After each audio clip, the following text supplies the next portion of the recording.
Hello, everybody, and welcome to another episode of Bring Back the Brass, brought to you by Brass Band England. My name is Paul Fisher, and I'm very, very pleased to welcome a good friend of mine, someone who's one of the leading female brass players anywhere in the world, and just a superstar as far as I'm concerned, and the principal trombone of the Hallé Orchestra. It's Katy Jones. Hello, Katy.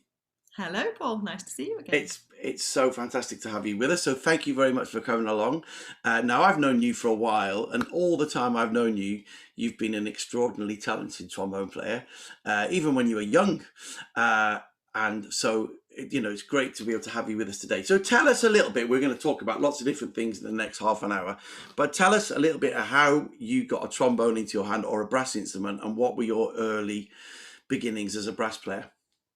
Yeah, so thanks, Paul, for those kind words. First of all, I don't come from a musical family per se, but my dad recognised when I was quite little that I had some musical ability. Apparently, I had one of those pull-along xylophones that I used to get cross because I used to try and play a tune and it didn't have enough notes at the top. So he noticed that and took me along to our local brass band, which was Kirby Lonsdale Brass Band. And took me along there, and there was a junior band that met every Monday night. And in the cupboard, they had a cornet and they had a trombone. Now, I don't want to offend all the cornet players in the country, but I think I was 6, and I looked at the trombone, and it was bigger than me. It had a slide, which just looked amazing, and I thought it would shock my mum. And that was the 3 criteria that I applied to choosing the trombone, and I've stuck with it ever since. Yeah. So I learned in the junior band. Yeah, that's a better place because of that. Yep. So my dad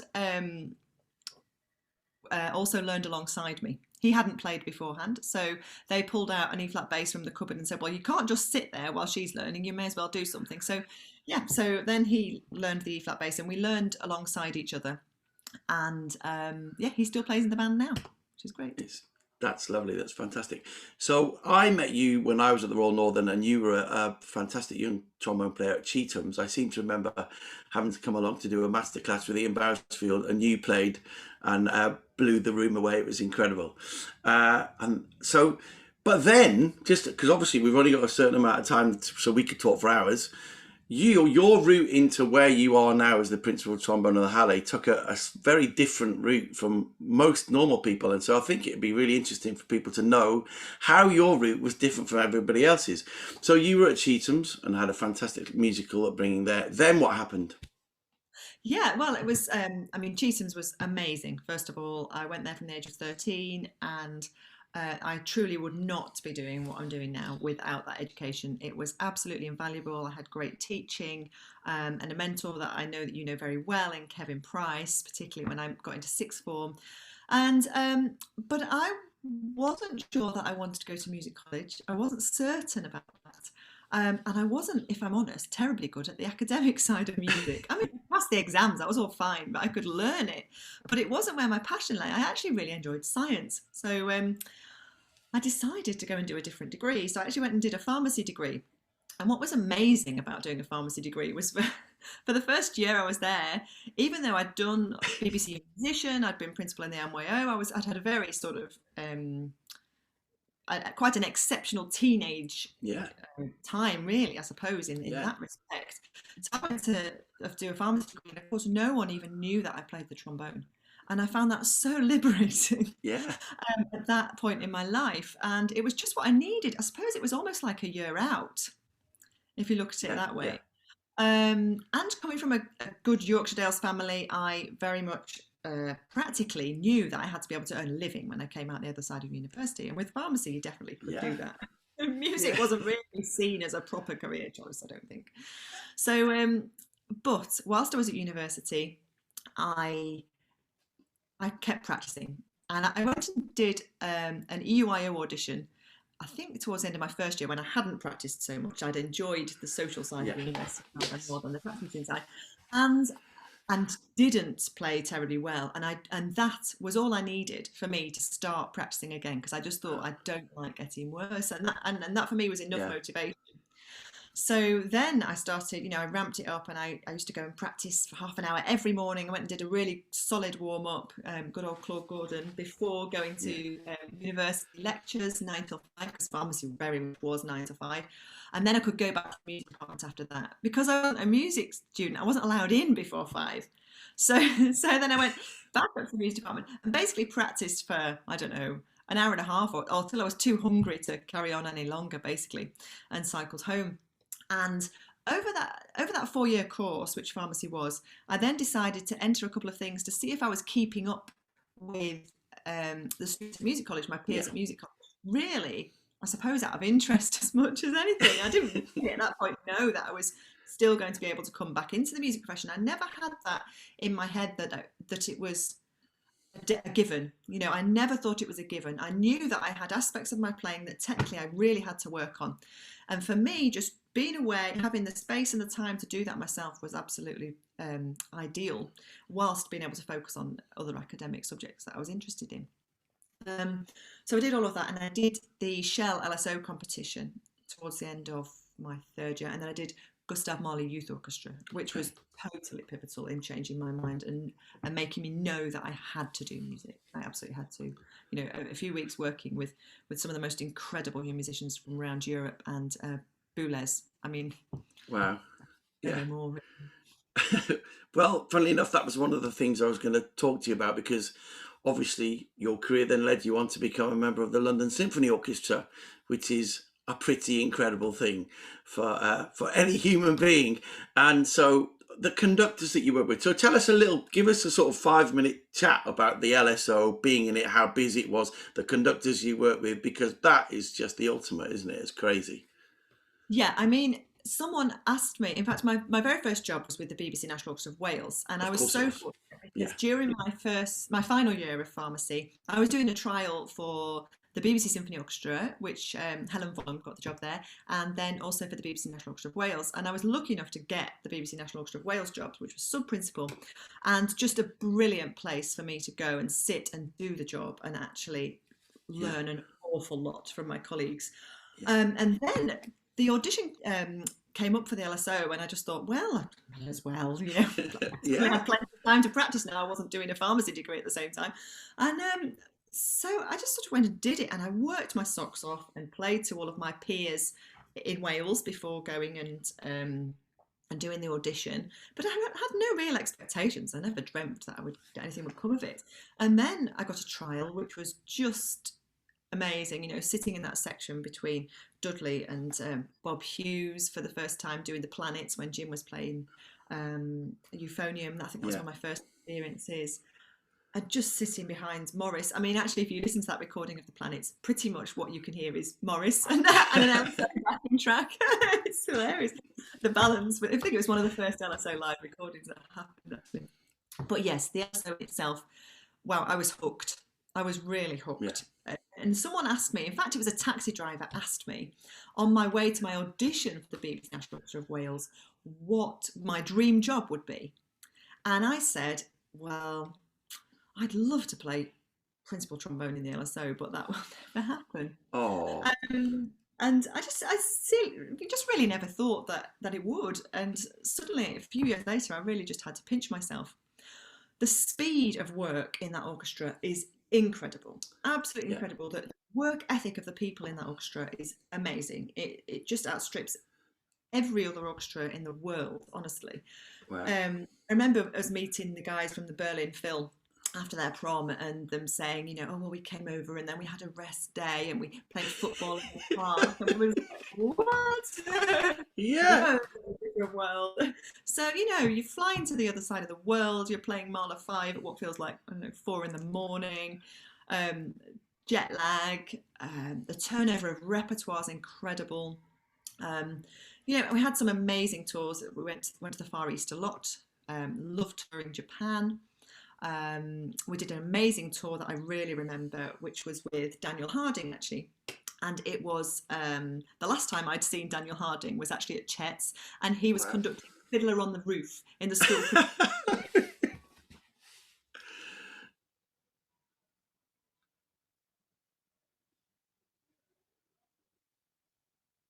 Guitar was the encore, and Morris was the principal trumpet. And honestly, I even thought after that moment that if I couldn't play again, that was fine because that was amazing. I really Yeah. soaked up that moment.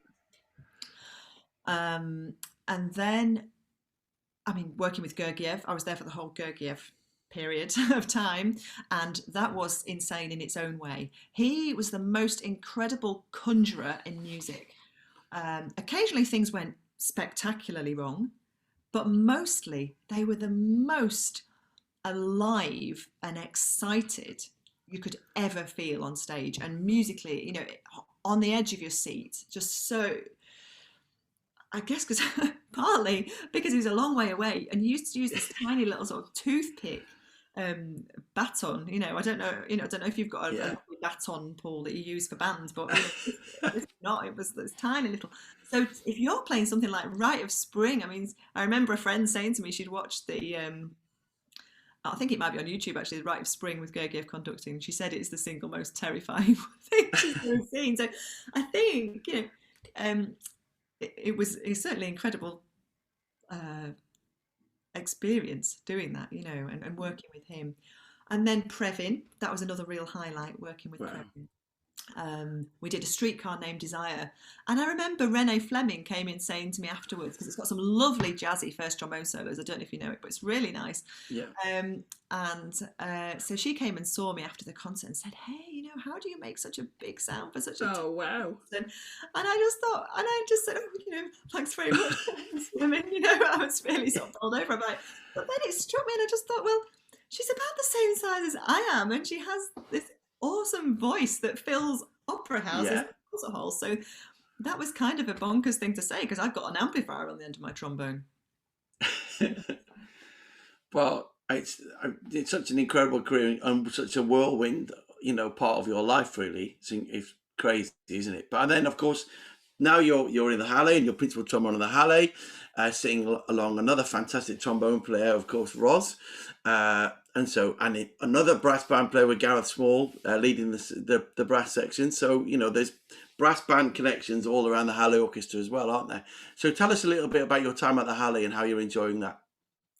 Yeah, well, I mean, we have a lovely time at work. Really, I'm very fortunate to have been in really very lovely sections my whole Yeah, life, and um, and genuinely enjoy going to work. I mean, I know a lot of people just go to work in order to do their hobbies, you know, but you know, I do have to pinch myself and feel fortunate every day that genuinely I enjoy going to work, and I suppose that's been very difficult this last year when we haven't yeah, really been able to go. But yeah, I mean, Gareth's an extraordinary player to sit next to every day, and really, I changed. We decided to move from London essentially because we had children, and the LSO, absolutely incredible as it was, and I never really saw myself leaving because it really was my dream job. Um, so I had to sort of pinch myself when I was thinking about leaving, thinking, "What are you doing?" You know. yeah. But the fact was that we were abroad, or the orchestra was abroad for about 90 days a year, and the Philharmonia, which is where my husband was abroad for about 60 days a year, and Just we just didn't see ourselves being parents in that way. That's all. And the okay. opportunity came to move back north, and we're both from further north. And so the Hallé was a great fit for me because I really wanted to be in an orchestra that did concerts rather than was based in a studio. And the BBC Phil's an amazing orchestra, but I was so happy to be in an orchestra that really, you know, the live concerts are the main Yeah, source of our work. yeah. Well, I'm really glad to tell you that your old house on Blackwell Drive is still standing loud and proud because I drive past it every morning, 5 days a week, and give it a little wave. Well, I landscaped that garden in a very lean time of freelancing, so I hope it still looks good. I'll go and make sure that they're looking after it for you. I'll just give them, yeah, that's fine. Okay. So I want to talk about how you've seen the business change, really. Okay.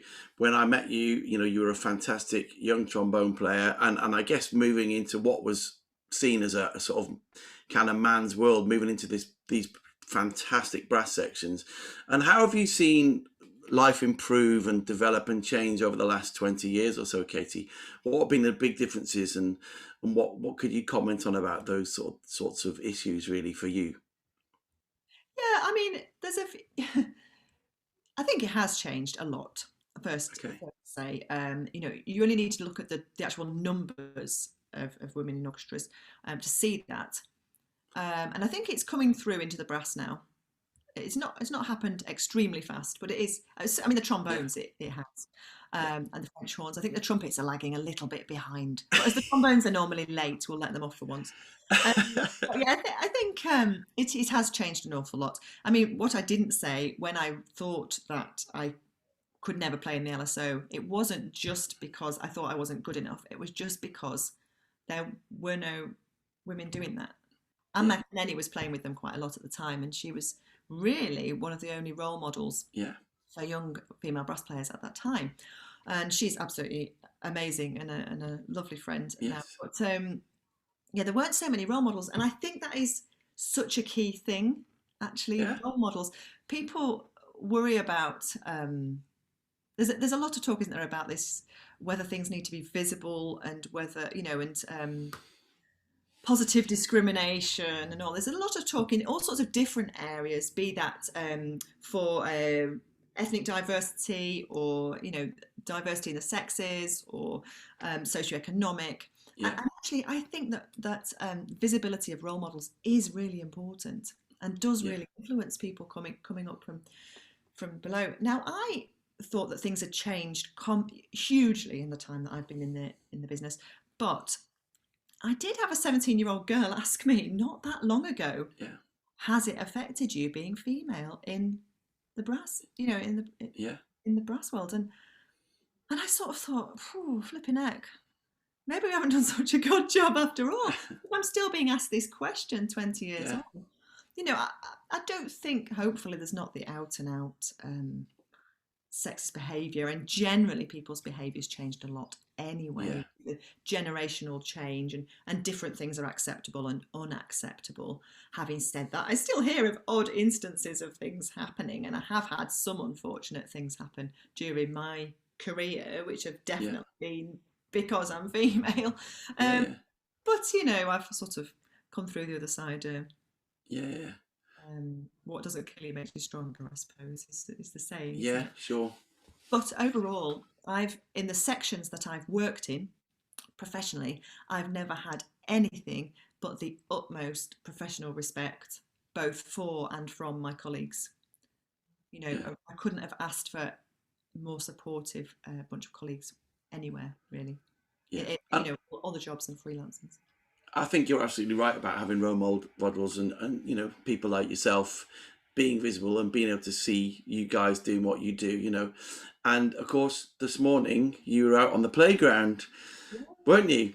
We So were. tell us a little bit about your proms in the playground. Well, couple of years ago, I decided to start a little beginner band in our local school that my children go to, and there is quite a musical school, so we're lucky. Yeah. And there's a couple of teachers who are also in one of the local bands, and so I went along to Meltham Brass Band, which is our town Yeah. band, and I went along to their junior band rehearsal. There weren't so many people in there, but there was a lovely lady who said, "Well, we've got lots of instruments." So I said, "Okay, so if we start something in the school and we're trying to feed through into the band, how about you give me your instruments?" Yeah. I was Yeah. incredibly cheeky about it.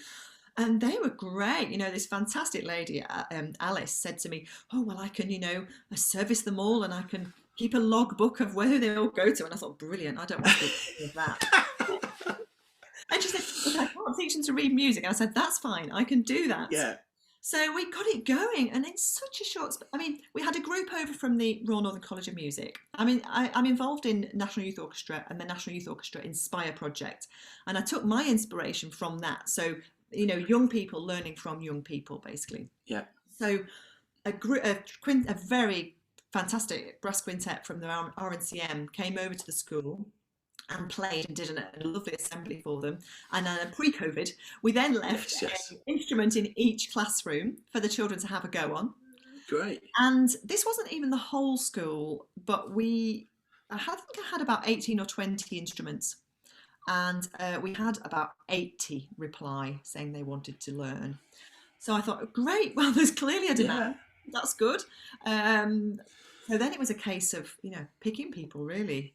Wow. And I was amazed how quick actually it got going and the buzz about it, pardon the pun, but the enthusiasm at the school. The great thing was this is a musical school, so those children are singing from when they arrive. There's a Yeah. lot of emphasis. They sing in assemblies most days, they sing in their classes. Every time the class does an assembly, there's always songs. So actually one of the things that really struck me when I got this group of young children aged 7 to 11 sat in front of me, when I sang, "Hello everyone," they all replied. Yeah, brilliant. They all sang it back in tune. Ah, okay. So then you've still got the issue of some of them Yeah. can't then get a note out of the instrument, but you know that what you're working with they have got musical ears in there somewhere, which is pretty brilliant. So basically, the Proms in the Park is Proms in the playground. Sorry, Yeah, get it right. Hashtag Proms in the Playground. Proms in the Playground. It came about today because we haven't been able to do this band because it relies on volunteers. And we weren't allowing volunteers into the school for obvious reasons over the last year and a half. It's been complicated enough for the poor teachers without us lot going in. So we want to relaunch this group in September. And so this was just a way of saying, hi, we're still here and this will come back. And it's brilliant. And we played a few really lovely upbeat tunes for them, and the conductor had brought his hose pipe along to show them that trick, and then we ended with them all singing 3 lines, so everyone was happy. Perfect. And it was only the second time this year, can you believe it, that the whole school had got together and were singing together, and that normally happens every week. So yeah, it's been extraordinary, absolutely extraordinary. I've done 6 this week in various schools, and it has been the first time that the schools have all been together and been able to share an experience together. And that's what music does, And I know, but me and you are very passionate about this, but it can change lives. And that's what I know that both of us are inspiring and aspiring to do, to keep people playing instruments. So it's really, really important. So that's fab. So I would like to ask you, obviously you're professor of trombone at the RNCM now. And you have a fantastic program going on there for kids, 15, 16, 17-year-olds that are looking at that route into the music world. What advice would you have for them, Katy? What would you be saying to those guys? Oh gosh, well, I think the possibilities in a way now for musicians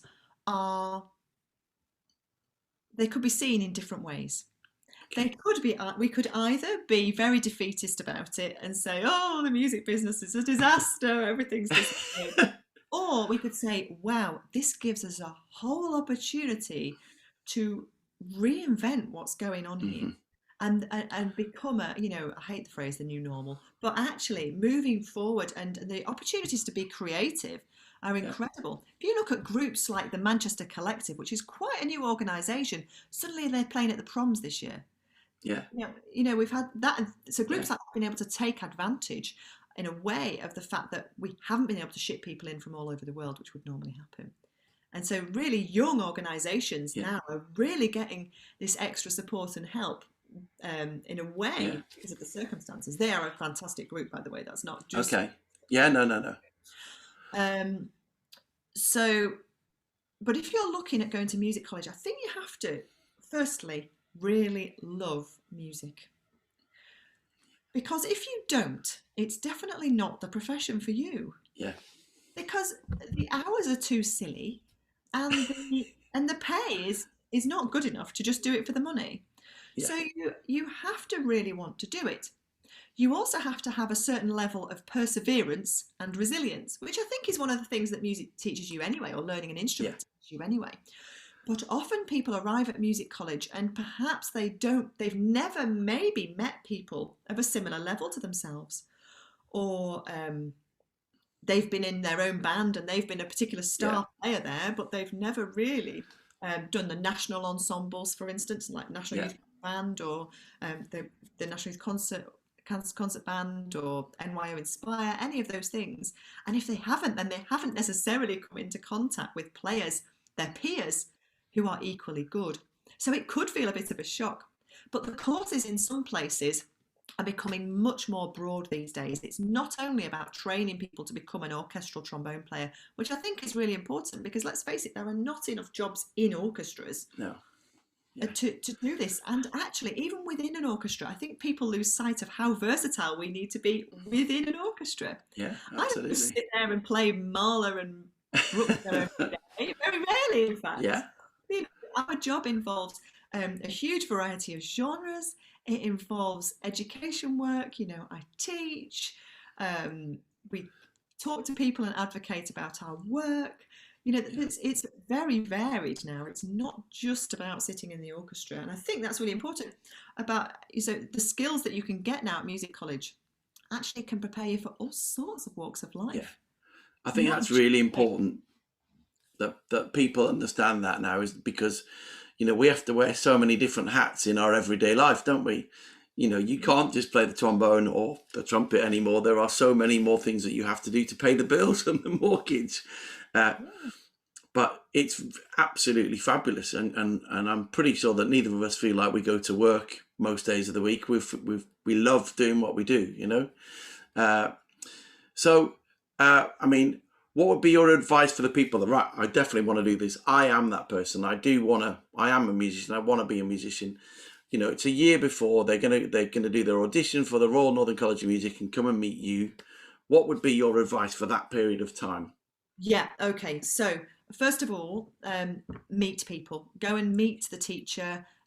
See which conservatoire you would like to be at, because 4 years is a long time, and you need to find a really good fit for you, wherever and whoever that is with.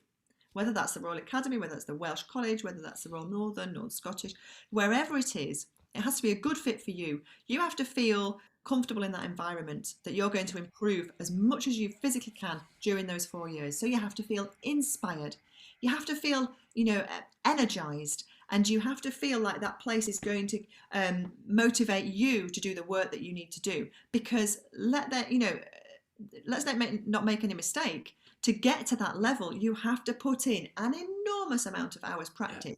And actually, what I do see is people arriving at music college, and at that moment, getting to music college has been their event Yes. horizon for the Hmm. last 5 years. They've got to music college. That's it. Brilliant Yeah, work yeah, done. And that is not job done. That is the very beginnings, the very start of your what could be an incredible career.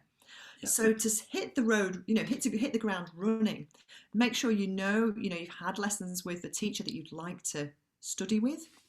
yeah. Know what you need to be working on even before you get to music college. There's a long time which can be a bit of a problem between the auditions in November and Yeah. starting college almost a year later, the end of Yes. September the following year. And unfortunately, what happens to a lot of people in that time is they actually stagnate. They don't keep their musical journey going. So when you get your college offer, see that as right now, in a way, the work starts. And you can get ahead of the game, if you like, by arriving at college already really ready to work.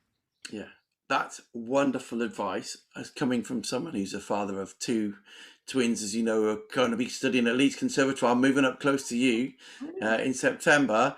That whole thing of, keep practicing, come on, come on, come on, that's all very well and good coming out of dad's mouth, but it's better to come out of someone like your mouth. Because so now I can just, make sure that they watch this interview and listen to Katy. Always better to come from someone else than mum or dad, in general, in my Definitely. experience. Definitely. So we're out of time, unfortunately. It flies by. It's been great to chat to you again. Lovely to catch up and hopefully see you quite soon up north. But thank you so much for taking the time out of your day to speak to us at BBE. And I'll No, see you soon. thanks ever so much. Bye. Thanks, everybody.